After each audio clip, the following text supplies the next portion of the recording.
नमस्कार, आप देख रहे हैं यूनाइटेड जेके और मैं हूं सुरिंदर शर्मा। जम्मू कश्मीर में 2 सीटों पर चुनाव को लेकर ऐलान हो गया है। आज चुनाव आयोग की ओर से बिहार चुनाव की घोषणा कर दी गई और जो शेड्यूल है वो जारी कर दिया गया। और इस बीच जम्मू कश्मीर की 2 विधानसभा सीटें जो है वो पिछले काफी समय से लगभग 1 साल से जो है वो खाली पड़ी हुई थी। चूंकि जम्मू कश्मीर में जब लास्ट विधानसभा चुनाव हुआ, बड़गाम और नगरोटा विधानसभा जो सीटें थी वो तब से खाली थी। चूंकि जो गांदरबल सीट थी वो उस वक्त मुख्यमंत्री उमर अब्दुल्ला ने अपने पास रखी और जो बड़गाम विधानसभा सीट थी वो मुख्यमंत्री उमर अब्दुल्ला की ओर से जो है वो तब छोड़ दी गई थी। और नगरोटा विधानसभा जो सीट थी वो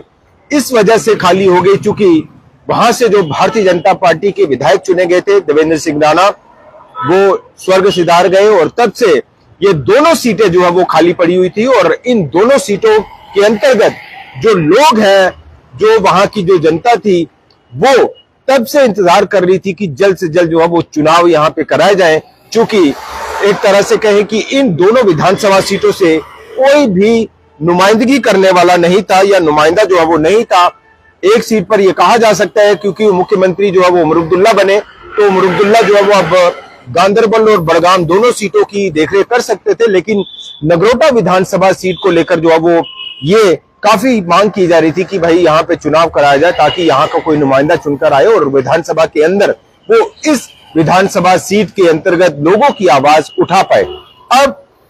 बिहार चुनाव के साथ ही जम्मू कश्मीर की दोनों सीटों पर उपचुनाव का ऐलान जो है वो कर दिया है और 11 नवंबर को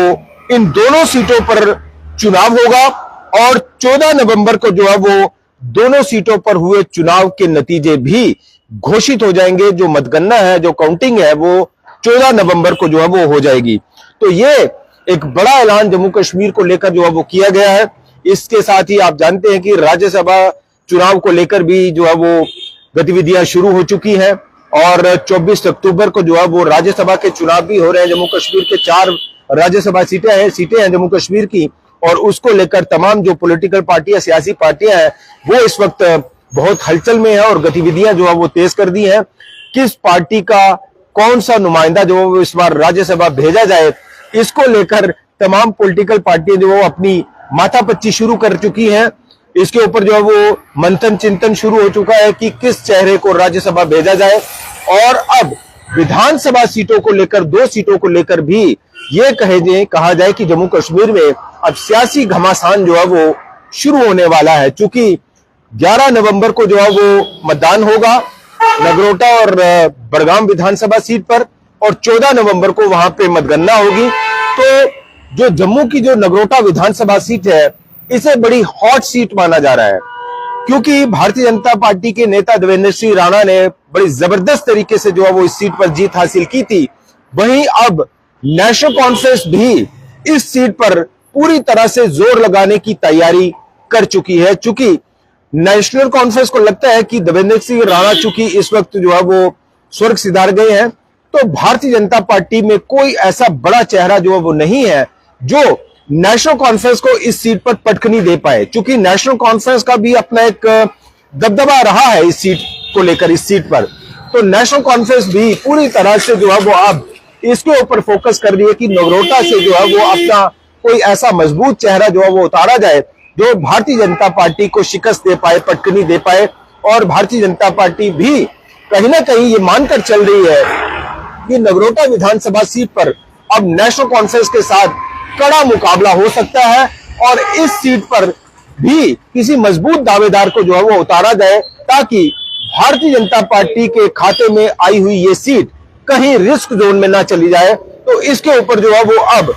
इसके चिंतन मंथन जो है वो शुरू हो गया है कि इन सीटों पर किसे उतारा जाए। वहीं अगर बड़गाम सीट की बात की जाए तो बड़गाम सीट पर हमें नहीं लगता कि नेशनल कॉन्फ्रेंस को किसी तरह से कोई खतरा है, क्योंकि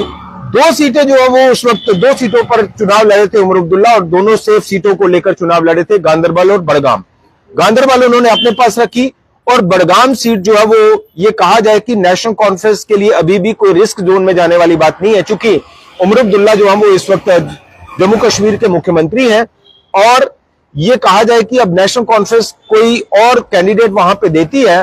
तो चूंकि इस वक्त यहां सरकार नेशनल कॉन्फ्रेंस की है, नेशनल कॉन्फ्रेंस का गढ़ रही है बड़गाम और गांधरबल दोनों सीटें, तो इसलिए नेशनल कॉन्फ्रेंस के लिए कोई बड़ी बात नहीं है बड़गाम सीट को दोबारा से नेशनल कॉन्फ्रेंस की झोली में डालना। तो ये एक ओवरऑल जो सिनेरियो है वो बना हुआ है